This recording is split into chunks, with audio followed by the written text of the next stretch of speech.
చూశాను. పోలవర్షం కురిపించారన్న కుటుంబ నాయకులు, తెలుగుదేశం పార్టీ నాయకులు పోలవర్షం కురిపించారు. ఆయనకి ఘన స్వాగతం పలికారు. నాకు ఈ సందర్భంలో ఒకటి గుర్తొస్తుంది. చంద్రబాబు నాయుడు గారు 2014-15లో కూడా ముఖ్యమంత్రిగా ఉన్నప్పుడు పార్టీ నుంచి బయటకు వచ్చిన తర్వాత, పార్టీ అంటే కూటమి నుంచి బయటకు వచ్చిన తర్వాత ఇదే అమిత్ షా గారు అప్పుడు హోంమంత్రిగా ఉండి మన తిరుమల తిరుపతి దర్శనానికి వచ్చారు.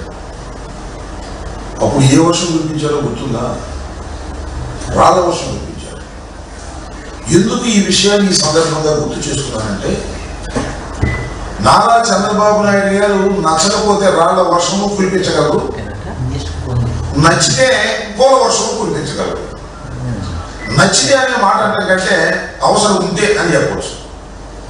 దానికే పర్యాయ పదం ఏంటంటే, అందితే జుట్టు అందకపోతే కాళ్ళు పట్టుకోగలిగిన అత్యంత సమర్థవంతమైనటువంటి రాజకీయవేత్త భారతదేశంలో ఎవరైనా ఉన్నారు అంటే అది సాక్షాత్తు నారా చంద్రబాబు నాయుడు గారని నాకు అనిపిస్తుంది.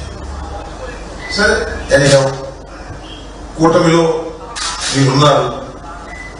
హోంమంత్రి గారు 3 సార్లు ఈ దేశానికి హోంమంత్రిగా చేస్తున్నటువంటి వ్యక్తి అమిత్ షా గారు కేంద్ర ప్రభుత్వంలో చాలా కీలకమైన పాత్ర పోషిస్తున్నటువంటి వ్యక్తి.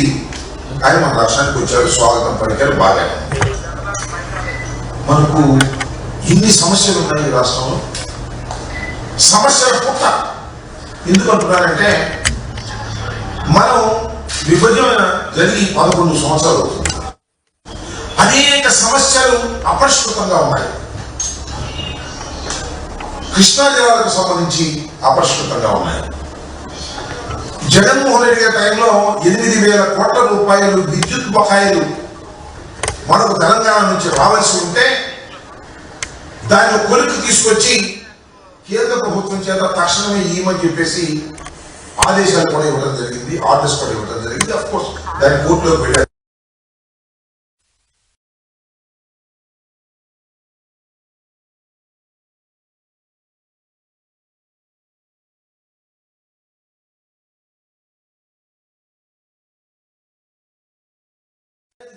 అర్థం కావాలి.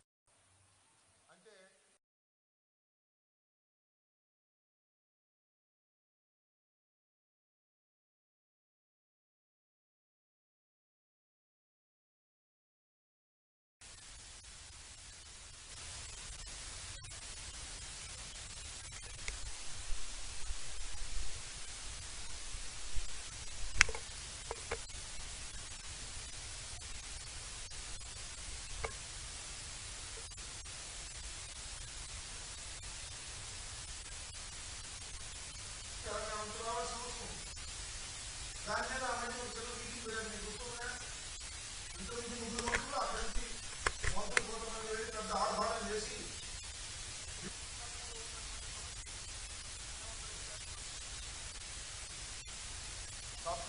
సబ్ కమిటీ పోయింది, దాని ప్రాముఖ్యత పోయింది. ఇలాంటి సమస్యలు అనేకమైనవి పెండింగ్ లో ఉన్నటువంటి తరుణంలో అమిత్ షా గారు మన రాష్ట్రం వచ్చినప్పుడు ఆ సమస్యల మీద దృష్టి పెట్టి ఎంతో కొంత పరిష్కార మార్గాలని అన్వేషించవలసినటువంటి తరుణంలో మరి ఆయన గంట బ్రహ్మాండాన్ని విందించారంట. విందించి కరగట్టు పక్కన ఉన్నటువంటి ఒక అత్యంత అందమైన భవనంలోకి తీసుకువెళ్లి కృష్ణానది ఒడ్డున వారికి విందు చేసి అటు నుంచి చూస్తుంటే అక్కడ కనకదుర్గమ్మ వారు దర్శనం ఇస్తున్నటువంటి ప్రదేశంలో వారికి విందించి చాలా విషయాలు మాట్లాడారంట. ఏ విషయాలు మాట్లాడారో తెలుసా మీకు? ఇవాళ వాళ్ళ పత్రికలో రాశారు. జగన్మోహన్ రెడ్డి గారి ప్యాలెస్ల గురించి మాట్లాడారంట. సమస్యలన్నీ పోయినాయి. హోంమంత్రి గారు వస్తే పరిష్కారం కావాల్సినటువంటి సమస్యల్ని పక్కన పెట్టి జగన్మోహన్ రెడ్డి గారి ప్యాలెస్ గురించి అని అడిగాడంట. వీళ్ళు చెప్పారంట, ఆయనకి బెంగళూరులో పాలసీలు ఉన్నాయండి, తాడేపల్లిలో ప్యాలెస్ ఉందండి, హైదరాబాద్లో ప్యాలెస్ ఉందండి, పులివెందుల్లో ప్యాలెస్లు ఉన్నాయండి. మేము అనుకుంటున్నాం అమిత్ షా గారు ఇవన్నీ అడిగాడని మేము అనుకోవట్లా. వీళ్ళు రాయటం మాత్రం ప్రచారం ఏ సందు దొరికినా జగన్మోహన్ రెడ్డి గారి మీద బుర్ర జల్లుదాం. నా చిన్నప్పుడు ఒక కథ ఉండేది, ఆవు కథ అని. ఏ వ్యాసం చెప్పినా ఆ గురువు గారు ఆవు కథ రాసేవాడు. విమాన ప్రయాణం గురించి రాయమన్నారంట.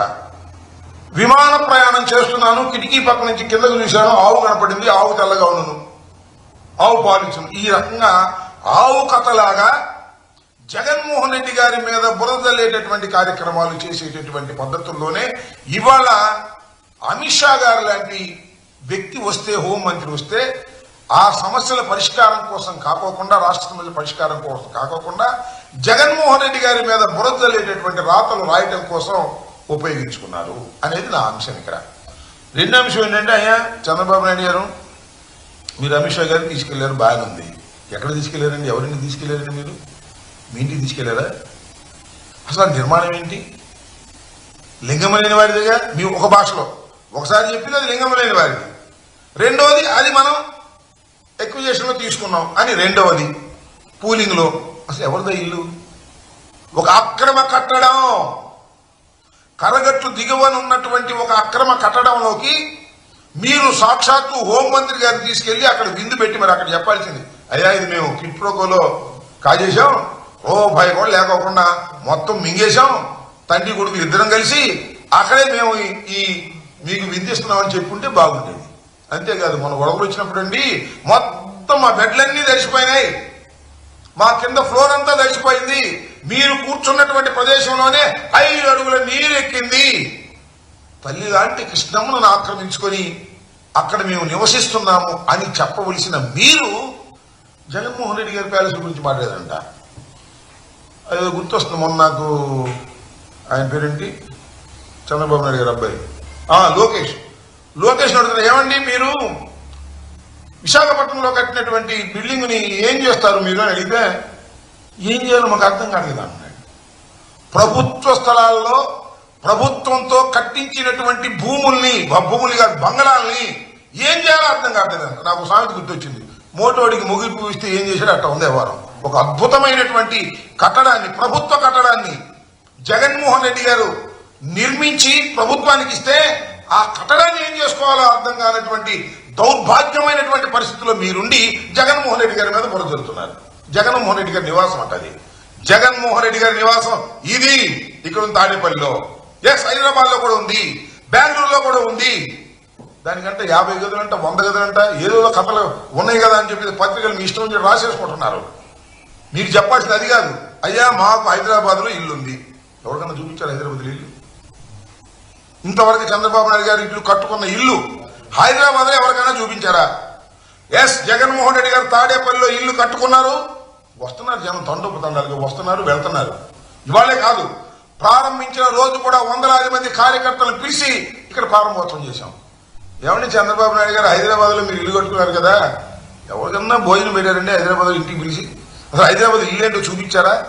హైదరాబాద్ లో ఎంత విలాసవంతమైనటువంటి రాష్ట్రమైనటువంటి ఇల్లు కట్టుకుని మీరు దాన్ని ఇవాళ జగన్మోహన్ రెడ్డి గారిని విమర్శిస్తున్నారు. జగన్మోహన్ రెడ్డి గారు ఎక్కడా కూడా క్విట్ ప్రోకోలో ఇల్లు తీసుకోలేదని మనం చేస్తున్నా.